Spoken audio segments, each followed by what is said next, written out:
from the Lucid Fringe. Ravings from the Lucid Fringe.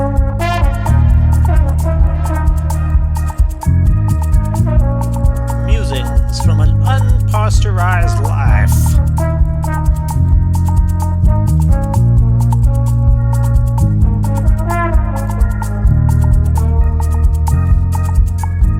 Improvised on the front line of love and beauty.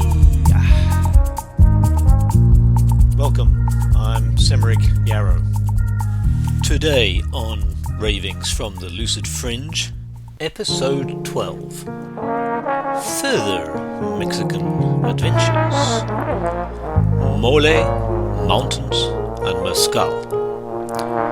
Oaxaca de Juarez and the Sierra Norte.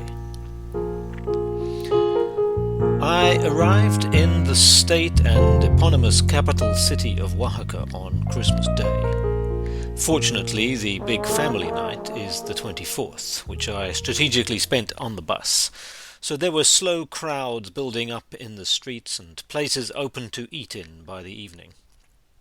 Oaxaca at Navidad blended style and taste remarkably peacefully. After the constant fit-inducing, flashing fairy light things of Villahermosa's festive stalls, it was a bit of a relief. The city seemed, on some levels, to be like a considerably bigger, more self-confident version of San Cristobal, with an old centre that sparkled. Carefully executed paintings and textiles lined the main streets, and artisan Christmas markets closed others off. The most frequent new crazy item I hadn't seen in San Cristobal were alebrijes. This is an example of what I'll come back to in the course of my Oaxaca journey, and I'll call the cultural mycelium network, just to make it feel a little more alive than Dawkins' clever but overused term, memes.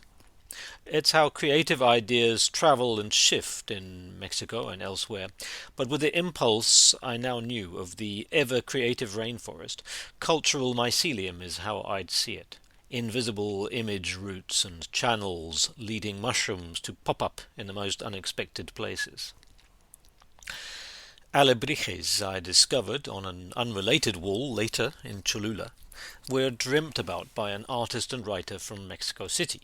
How they ended up being so dominant in far distant Oaxaca is something I haven't yet traced, but no doubt there are threads, including that recent kids' Hollywood meets Mexico movie, Coco. They're exquisite wooden animals, decorated in the most outrageous Bermuda shorts colours, and varying from the smallest pieces artists can still differentiate dots on, up to extraordinary gigantic jaguars and axolotls and things. Axolotls are another cute Mexican animal I haven't met but have seen on plenty of designs. Amphibian salamanders, who formed the basis for Toothless the Dragon in How to Train Your, and a critically endangered national symbol of Mexico because they live pretty much exclusively in the Aztec lake that is now almost all covered by Mexico City. After all the delicious food I'd already met, I wondered what more Oaxaca might have to offer me. Tlayudas was the first answer. Extra-large tortillas negras. One Mexican told me that all the varieties of local foods are basically variations on a tortilla theme, but they're usually a good theme. I also tried esquites, basically cob corn scraped off into a disposable cup after being boiled with a sauce, your basic street food available all over the place. But of course on Christmas night the main answer was more chocolate.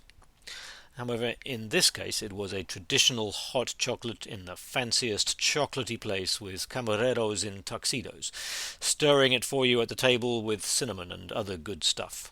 A rich Christmas treat to savour, while carols played in the background. Except they weren't the kind of carols I remembered, and this was a really interesting Christmas realization. On the bus I'd been woken by dramatic, troubled Mexican voices on the screen, which was a little disconcerting when I recognized the US actors. Although Mexico has a sizable film and television industry of its own, there must be a lot of work for local actors dubbing stuff from north of the border, and many Mexicans must go through life blissfully unaware of what Leonardo and co. really speak like. And then all those Victorian Christmas carols and other popular Christmas songs have been rewritten and sung with Spanish lyrics. Besides these, there were a bunch of local villancillos I hadn't heard before, some of which are apparently quite risque, so I'm not sure what baby Jesus would think.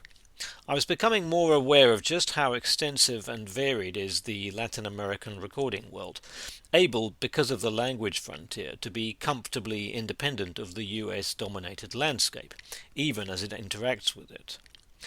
My cousin tells me the industry in Quebec also insists on French-Canadian voices doing all their dubbing. I guess if you can't keep the crap stuff out, at least make some bucks out of it for locals. Anyone up for remaking Harry Styles songs in Isiposa? You're welcome. I looked over the city from my hostel on a hillside outside the centre, near a pretty local Catholic shrine. Above was the huge open-air Auditorio Guelaguetza, most famous for a July gathering of traditional dancers from all over the state, which began life a century ago as a morale-boosting community exercise after one of those earthquake terremoto things. I'd already seen dancers in their costumes in the Zocalo, the leafy central plaza, and would see more in the coming days of festivity. There were buskers all over the place too, generally pretty high quality. Probably the best was a seriously hip young mariachi-style group with their own dance routines, performing outside the spectacular church of Santo Domingo. You may have noticed this name pop up already in an article. The Dominicans were the first friars off the boat and consequently laid claim to some of the top real estate in Nueva España. And I later discovered that right next door to the hostel was a pretty exclusive little restaurant set up by a Grammy-winning Veracruz traditional singer and featuring quality musicians from around the country every night. It was obvious that Oaxaca had money, history, culture, and good food. It also had a vibe, though I was quite pleased to be able to sleep up on the hillside. On the day of the Innocents that week, a charming day in the Catholic calendar commemorating when Herod's supposed murder of babies took place, and in Mexico turned on its head to become the equivalent of April Fool's Day, practical jokes went off, inevitably including loud daytime street fireworks and one or two over-exuberant encounters with the law. And every day there was the huge Mercado 20 Noviembre, which makes a summer Friday night at Musenberg's Bluebird Market seem like a quiet evening out.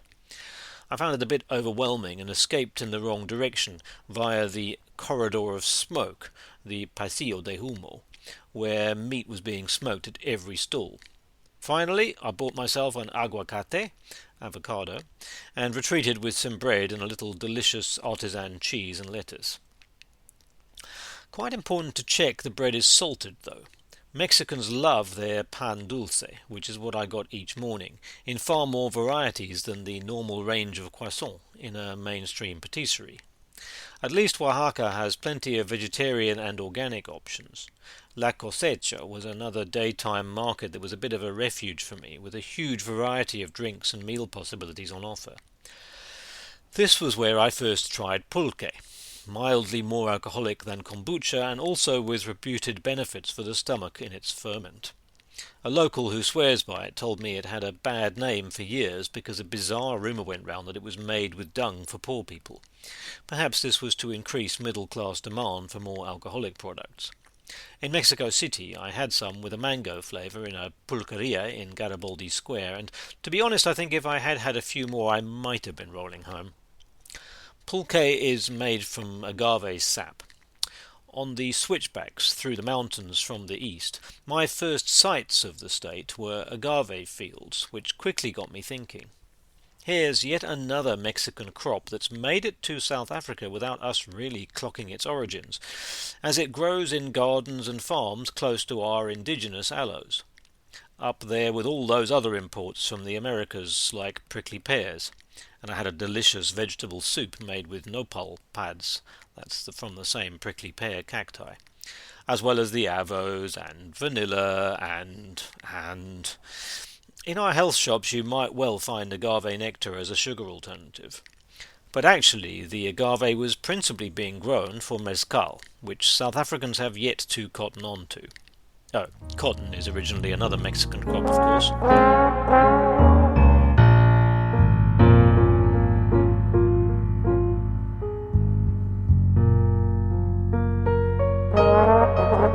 Oaxaca's centre is remarkably unspoilt, especially when you get up in the hills and see how far down the valley the outskirts spread. The story behind that is largely put down to Francisco Toledo. Names don't come much more Spanish than that, but Toledo was an indigenous Zapotec, and Oaxaca's Picasso, except rather more direct with some of his political activism.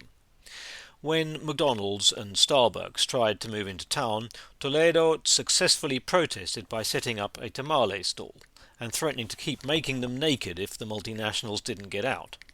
He stood up vehemently against genetically modified crops, damage to sacred sites, and missing persons in the neighbouring state of Guerrero, his protests always incorporating culture, in that case launching traditional kites with images of the disappeared. La Cosecha was a market he started.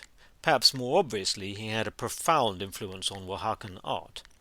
The enormous free library of art books near Santo Domingo is all part of a cultural centre he set up for local artists.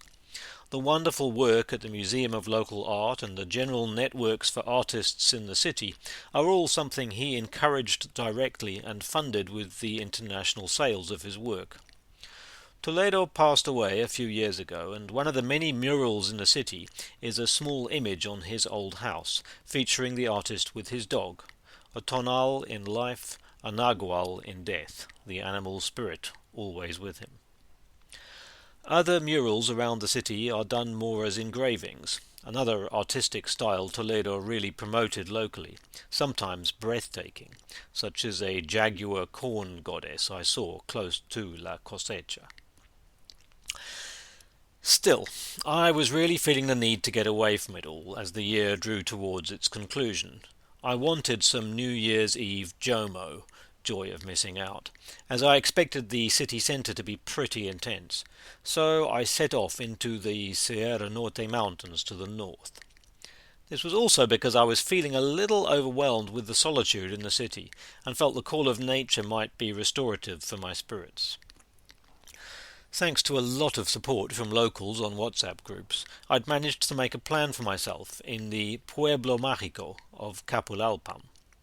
2 small colectivos, in this case just shared private taxis, and 2 hours of switchback driving later, I arrived in a much larger and prettier village than I'd dared to expect.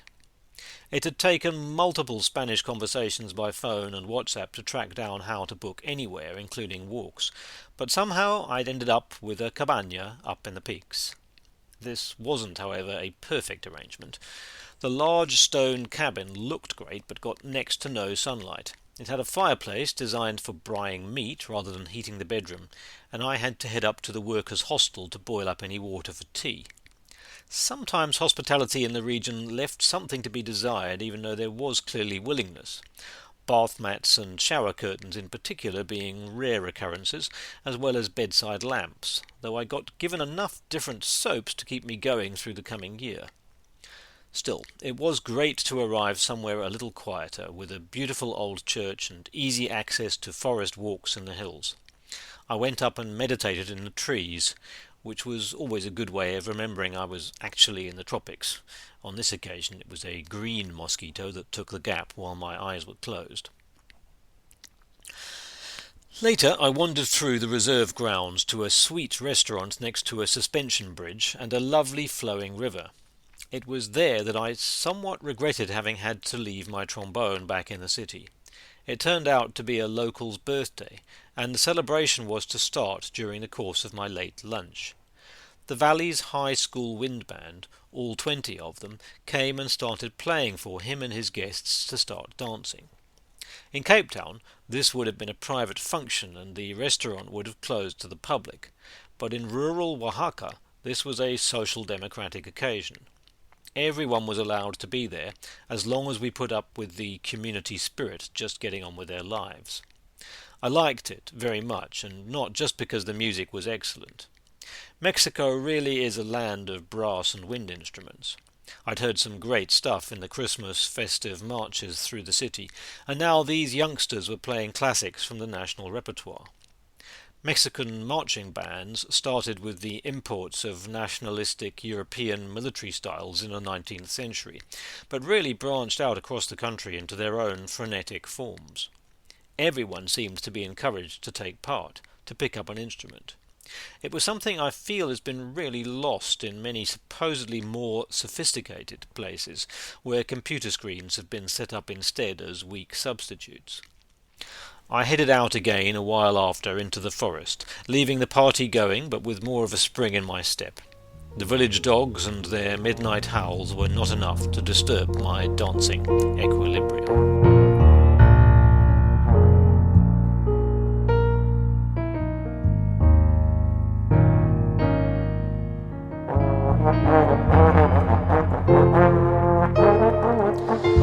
The next day I set off on a fast-paced hike with my local guide, Jairo. He powered us through the 20-plus kilometers, through the familiar oaks, pines, bromeliads and orchids, over multiple streams and past a lot of noisy pavas, wild turkeys, flying up in the branches and feasting on bromeliad seeds. He was going too fast to see the white-tailed deer I spotted, or the long-tailed birds, and I think I was perhaps the only one to spot small bubblegum pink mushrooms popping out of fallen branches. I forgave him because, firstly, he had been born here but spent much of his life in Mexico City, where his favourite pastime was trail running in the surrounding mountains, and secondly, because it was his 76th birthday. On New Year's Eve I did a shorter trail with him up to some cliffs and waterfalls, this time in the company of a US American whose Spanish was more confident than mine. We also went via a vista over Capulalpan, and Jairo explained that it was an autonomous pueblo, its council largely running its own affairs in a network with other local valleys, and the whole mountain reserve was communally owned. A big sign on the way into the village pointed out that no land was for sale, so the small-scale democratic and communitarian principles I'd seen in Chiapas were quietly true here too. The local Zapotec dialect had, however, died out, and a neighbouring dialect was being taught to those who wanted to regain a connection with cultural roots. There was a centre for ongoing studies in indigenous medicine, which looked like a vibrant place. At one point he invited us to walk barefoot, in silent contemplation and gratitude for the earth energies below. I had personally been longing for this, and was delighted that even this very practical, previously big city man was ready to invite us into something more spiritual. It was in the relative peace of Capulalpan that I tried out mole negra. Moles are rich sauces made with many spices and other ingredients, which I had in this case with tortillas and rice. The mole negra is made with cacao, though it's a savoury dish. Guacamole is a mole made with aguacate. This was delicious, and so in the evening I returned with Matthew, the US guy, to Oscar's place to try our luck once more. There was method in this. Having watched the last sunset of the year, later for us than for almost everyone I know, we realized that Mexicans actually usually spend New Year with their families and all food options were disappearing. Oscar was persuaded to step away from his folks and made us an awesome spicy stew with trout from the streams we'd walked beside earlier, and then he cracked open my first couple of tastes of mezcal, one with a granadilla base and one with a pear base, both from gigantic bottles of fresh artisan stuff he kept on the bar. It was smooth, not burny, and I could sense it was potentially very enticing. 2 shots of mezcal, however, were enough to have us take a few more risks. First, we got Oscar to show us some of his salsa steps before we departed. As it turned out, he was also a dance teacher, like so many Mexicans. And secondly, Matthew took it upon himself to purchase some of those infamous cohetes, so we could join the locals in being a little dangerous in the streets, all available at a specially set-up stall near the village square. The prize item was a large plastic firework in a familiar shape called the Omicron coronavirus.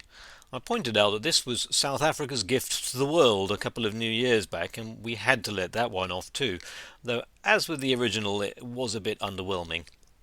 I didn't quite make it awake to Mexican New Year, not least because I had a 7 a.m. colectivo to catch back to the city, the only one on New Year's Day.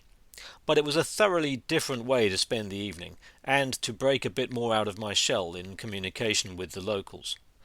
Matthew, who had travelled extensively in South America, was a great help with setting me up renewed for the 2024 leg of my trip.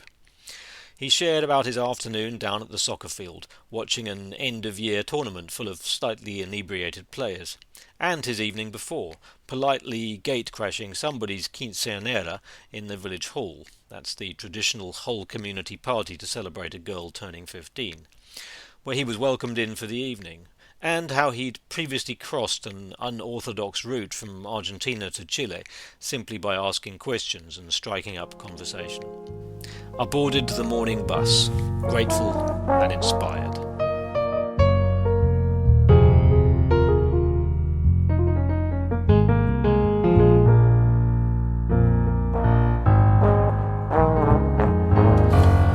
City of Angels.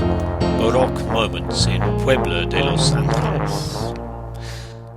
I had rather a delightful surfeit of Baroque experiences last year in Vienna, and thought it would be some time before I had anything similar.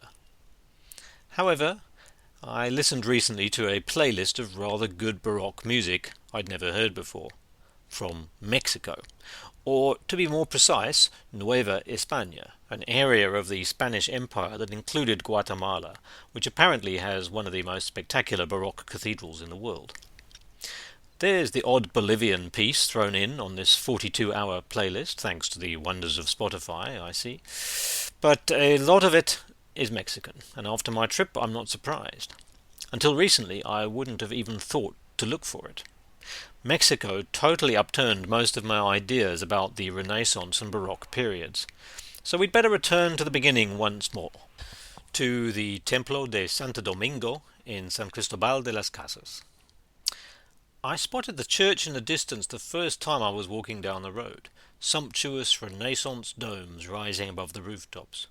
I got closer to it when walking through San Cristobal's wonderful marketplace. Even with all the artisan colours around, the intensely detailed Baroque decor on the exterior were even more elaborately sculpted than things I'd seen in Europe, a sort of fractal Baroque. And inside, gold, gold, gold, gold leaf everywhere. The 16th and 17th centuries are often called the Golden Age of Spanish culture, and that's quite literally true. The plunder and destruction wreaked upon Central and Southern America was boom time. In many ways it funded the cultural expansion back in Europe, where the Spanish monarchs were the most powerful, and as they were Habsburgs, they owned a lot of the European mainland too. What I hadn't quite realized was that it was also boom time in the Americas, if you were the right kind of New American. There's 300 years of history between the arrival of Cortés and the declaration of Mexican independence, which is a hell of a lot more time than the British and French held the comparatively empty northern bits. The other point is that the Spanish conquistadors soon headed into the interior, contrast with the initially seafaring coastal bases of the Brits, French and Dutch, or even the Portuguese who skated round the Cape, leaving another 150 years before any Europeans seriously landed here to set up camp. In the 16th century, Oaxaca and Puebla were already growing centres in the south, needing churches, which needed artists and sculptors, and then needed music. The glory of Spain had to compete, after all, with a quite extraordinary amount of glorious indigenous art and culture and temples and silver and gold. So there was cultural work to be done on behalf of the great European Catholic project. My theory is that after the genocide came the desire to beautifully rebuild, otherwise there was no way to ever exalt God again. They'd just have been forced to confront their sin over and over. It was probably urged by the many religious orders who followed the thuggish conquistadors, or indeed those Dominicans and Franciscans who came over first with them, and wanted books and libraries and schools set up, even as they ignorantly clamped down on the local so-called superstitions. In Oaxaca, the gold leaf in the church of Santo Domingo was superb, outdoing the cathedral, which wasn't too shabby in its own right. However, it's all a later addition, because when troops were stationed there during the 19th century wars, they scraped off the original gold leaf and sold it. Which is perhaps comeuppance. All the gold in the indigenous temples was originally melted down and repurposed, often into these churches, but also leading famously to the beginnings of serious inflation in Europe as gold flooded the market. There I could see a key aspect of Mexican Baroque, witnessing how extremely curly and forest-influenced all the indigenous cultural decoration was. The new painters and sculptors had to compete, adding extra curls and borders wherever possible. Or perhaps it was all subconscious, themselves influenced too by the cultural mycelium networks of the land. In any case, my sense is that there was a lot more two-way influence than we might imagine. Mexican Baroque decoration is as vibrant as the music I listened to, and those going back to Europe would no doubt have been inspired. The city of Puebla de los Angeles, in the state of Puebla, was the first city deliberately founded by the Spanish as a center for their culture, rather than, as in Mexico City or Cholula, planting themselves into a pre-existing urban center. I was not quite aware of how much larger it was than places I'd been so far, until arriving and getting thoroughly confused at the enormous bus station and range of public transport networks to get into the old city. These days it forms one conglomeration with Cholula and stretches up to the old centre of Tlaxcala too. Yet, like elsewhere in the country, it was pretty efficiently set up with buses if you were prepared to inquire forcefully. The downtown blocks were very pretty, but much more imposing than in Oaxaca. Chunky three-story buildings were commonplace, often coloured or with the kind of elegant brickwork that would give Facebrick a much better name if replicated more often. There were whole streets of dulcerias, selling among other things camotes in boxes for tourists, a very worthy and lightly sugared tube made from sweet potato, coming in numerous colours that tasted rather similar. I also tried chipolines at last in Puebla, mixed in with a good dose of guacamole, having seen them on the streets of Oaxaca and not been immediately tempted. Going round on a Oaxacan tour with middle-class Mexicans and Colombians, I didn't quite get tempted by the gusanos, worms, and the hormigas, ants, seemed a bit pointless, but people kept raving about these deep-fried grasshoppers. Certain conservative commentators have been raising fears around humanity moving on to insect protein in a big way. I get where they're coming from, especially if it involves large-scale industrial farming, but chipolines aren't that. These need plucking by hand from the crops where they're pests. Rich sources of protein, and frankly, even deep-fried, they're pretty tasteless, hence the guacamole. Strangely, they're difficult to follow from source to plate, so I couldn't be sure I was eating organic ones or ones that had been chomping down on pesticides, so I'm not sure they currently make that healthy an option. In fact, even though they're pests, the chipoline pickers often contend with unhappy farmers who think they're poaching. Strange politics. But there we are, a real Oaxacan favourite, also available a little further north in Puebla. Oaxaca was a major centre for another useful bug in the past. Cochineal beetles grow on nopal cacti, prickly pears, and when they're crushed up make the most intense natural red dye, which used to be Mexico's second most lucrative export after silver. Like fungus, insects have so much more to offer than most northern farmers and consumers realise.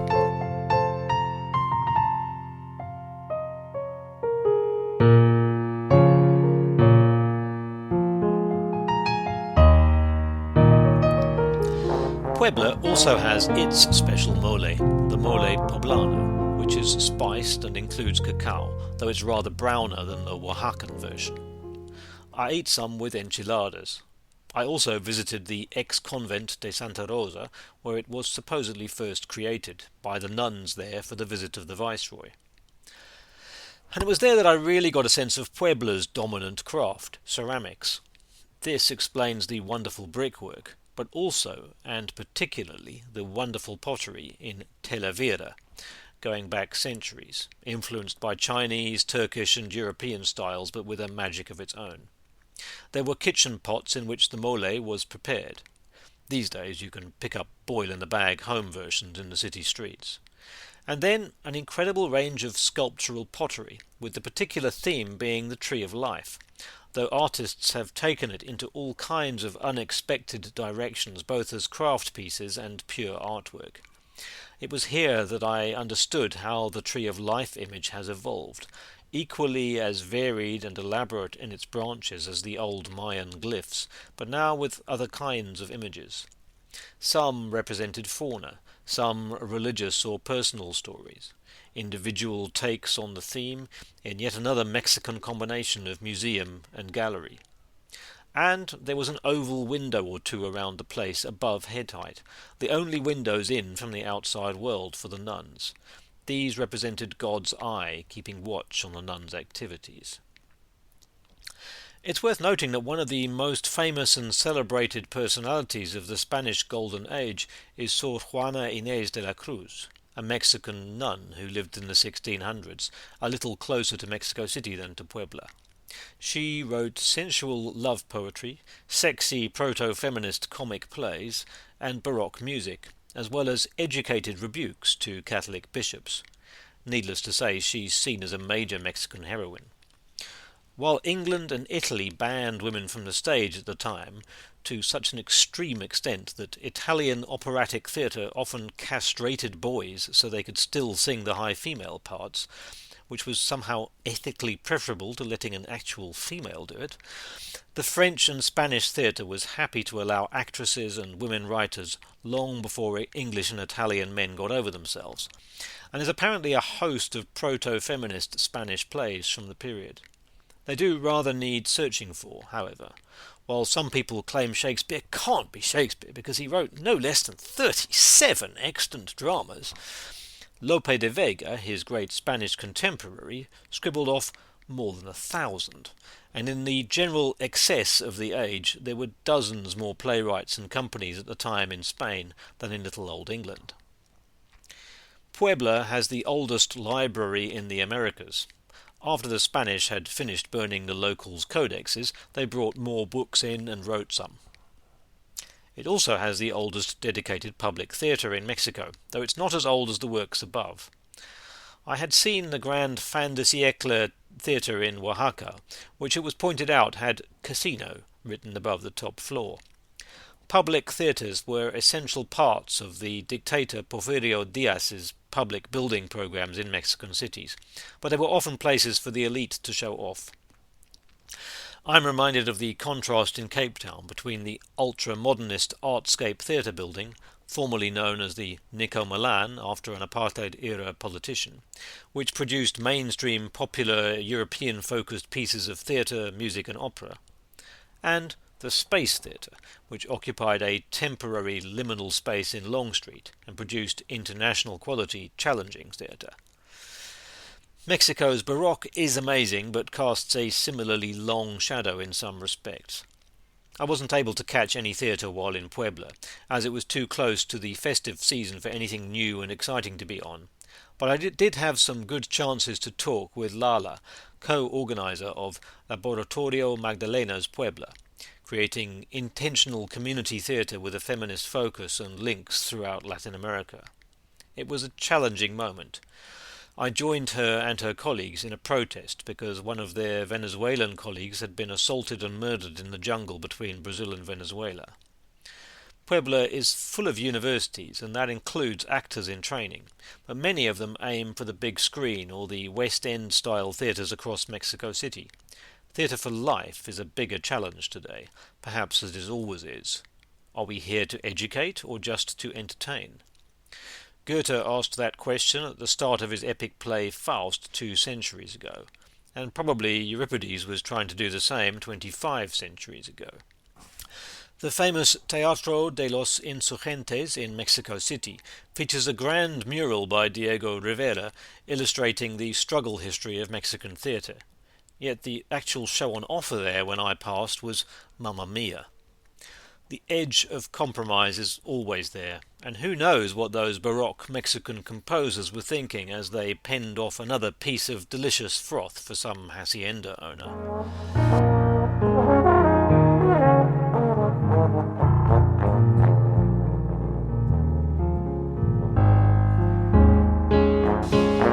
Cholula is perhaps the most dramatic case in point. This is where the conquistadors tricked the local rulers into a meeting and slaughtered them all. The hill outside the town centre is actually, by volume, though not height, the biggest pyramid in the world. A centre for cultures going back thousands of years, with layers and tunnels and images of feathered serpents and of men and women drinking some sort of trippy juice. Once the Spanish had knocked out the hierarchy, they built a church on top and a big cross outside. The cross got struck by lightning 3 times in the course of a couple of decades, but finally it seems the local gods conceded defeat. The church, of course, is exquisite. So is the Franciscan monastery's church in the town itself, built squarely on top of the ruins of a temple to Quetzalcoatl. Nowadays, Cholula is a bustling student and tourist centre where I met Lala again, and had a rather delicious cheese semilla, just a roll really, but the bread was crunchy and quite different to a hamburger bun. Some of these universities and colleges have grandiose names, like the most expensive private one of all, the Universidad de las Americas. The oldest university in Puebla, however, began with the Jesuits. The Society of Jesus weren't the first religious institution to turn up, but they were definitely one of the most influential. The former Escuela Preparatorio Nacional I visited in Mexico City had also originally been built by them. The most formidable intellectual arm of the Catholic Counter-Reformation, Jesuits were concerned with modernizing the Catholic Church and promoting a revived system of education and research that still firmly tied them to Catholic doctrine, but was a counterweight to the usual Reformation charge that Catholics were just superstitious and out of date. They had lots of power and influence and money, at least until the Spanish monarchy decided to expel them from Latin America for getting too big for their boots. I wandered through Puebla's University Museum, which included a whole series of brilliant Baroque paintings, kept together, as originally intended, in ways I've certainly never seen in Europe. 12 portraits of the tribes of Israel, allegories of the elements of the seasons, whole collections of saints. I was fascinated by all this, as was the local woman I walked around with. Our Colombian acquaintance sat and waited for us in the courtyard, however. One of the things I really enjoyed doing towards the end of my trip, as my Spanish was improving, was spend much more of my time with couch surfers, either people couch surfing themselves or locals keen to meet travellers. Through this I had a lot more interesting interactions. I first met the Colombian guy outside Puebla's cathedral, where there was piped classical music pumping across the square and the fountain. The stunning interior had the kind of weight you'd expect of a major Catholic centre, and the Baroque altar is quite ridiculous, though not as ridiculous as the extraordinary extravagance in the nearby Capilla del Rosario in Santo Domingo.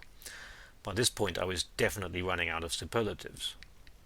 We wandered around, picking up a cheap comida corrida and chatting about politics, Colombia currently being destabilized by the refugee situation with neighboring Venezuela, clearly a current global theme. Puebla was the first place I'd seen the literary scene explode into corner stalls too, newspapers and history magazines among other things, and I picked up a few play scripts in a delightfully extensive second-hand shop. In Mexico as a whole, the number of bookshops was striking. There's definitely a resistance to the digitalization of everything. This certainly includes currency. Even large-scale tourist restaurants, far from ATMs, were often insistent on only accepting cash. This included even places in the capital. Locals were happy to show us places like the Artists' Quarter, full of tiny studios and places you could take daytime classes, or where the best street food was. I was guided to have a molote, some sort of local taco, which was delicious with huitlacoche fungus, and cafes where we could hear more specialist styles of music, such as trova, another Cuban folk style that was new to me, and probably fed into the more bolero forms of salsa, but exists in smaller, heartfelt ensembles. The busy streets included bronze sculptures of local creatives in their common poses, some of which were sitting rather grumpily on street benches. We also toured the Museo Amparo, a spectacular curation of the incredible range of Mexican art and craft over the centuries, and modern pieces that comment on it all. But it also included an inspiring and heartbreaking exhibition on the Yanomami, the large indigenous group on the border of Venezuela and Brazil, a part of the world close to where Julieta lost her life the week before, and where illegal miners have been threatening the tribe so much they have picked up arms in self-defense, despite being hit anew by deadly disease from the outsiders. The beginning of the exhibition included photos by anthropologists trying to capture the tribe in the 70s, including shamanic rituals with a hallucinogenic bark. The end was much more political and focused on the present crisis. I remember watching their leaders on TV in the 80s, travelling with Sting and other celebrities and politicians to publicise their plight. Our collective fate is being written partly with the kinds of fights indigenous groups are putting up in the Amazon right now. Seeing this in an art gallery and museum was another reminder of the instant history we're creating and living through. After a day of seeing multiple examples of living Mexican cultural items from all over this amazingly diverse country, it was a potent reminder of the necessity of driving our creative expressions towards something organically better, even as these forces of destruction eat at what has been. So, thank you for listening to this latest episode in the series, and you can find all of my articles and my recordings at lucidfringe.substack.com, except my music and poetry from the past, which is all available at simrickyarrow, all one word, .bandcamp.com, and the background recordings and sounds that you will have heard are all either from those recordings or they are my own. Please do give this a rating if it's on your podcast app. Please spread the word if you enjoy what you hear, and if you want to give me some feedback or commentary, of course I'm very open to that. Any suggestions for future episodes? Okay, enjoy. See you next time. Ravings from the Lucid Fringe. Ravings from the Lucid Fringe.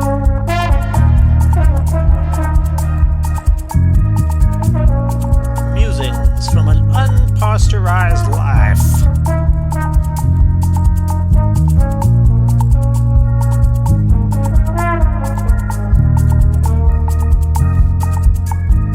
Improvised on the front line of love and beauty.